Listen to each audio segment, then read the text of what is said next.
The window frame hurts too. A winsome mother and child. This happened once when I was riding a train on my way to give a speech. The car interior was spacious and quiet, with many unfilled seats. Feeling relaxed, I spread myself out and opened up a book I'd brought along.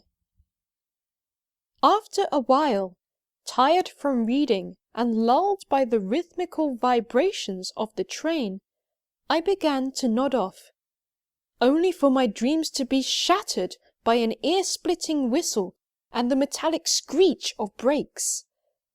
Apparently the driver had found an obstruction of some kind at a crossing.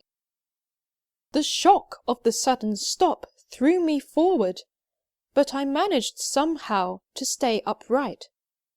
In the same instant, the shrill sobs of a little child rang out. I saw then that the seats across the aisle in front of me were occupied by a young mother and her child, who had apparently been amusing himself by sitting with his forehead pressed against the window pane, watching the scenery fly by. When the train jerked to a stop, the tot's head banged sharply into the window frame. His wails grew louder and more frantic. Afraid he was hurt, I jumped up, but to my relief there was no sign of injury. Then I witnessed a scene so heartwarming that I was deeply touched. As the child's pain lessened, he gradually quieted down while his mother rubbed his head reassuringly and murmured soothing words. "Sweetheart, that must really hurt. I'm so sorry. I'll rub it for you and make the pain go away. But you know, you weren't the only one who got hurt. The poor window frame did too. Let's rub it and make it feel better, shall we?" The tot nodded, and sure enough, he and his mother together began to pat the window frame. I felt ashamed of myself, for I had assumed she would say something more on these lines.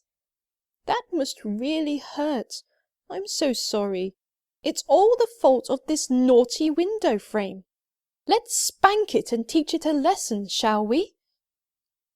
Such a scene is common enough, giving a toddler a vent for his rage and allowing the moment to pass.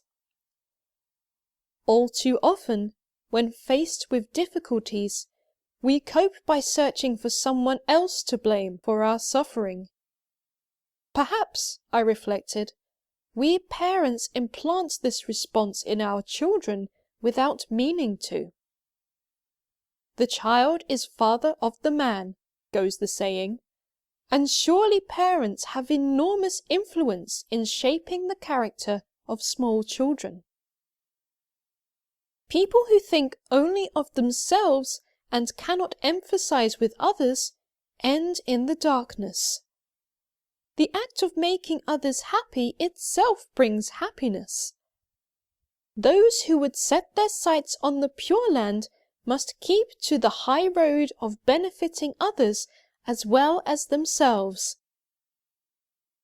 I left the train wishing true happiness to that mother and child with all my heart.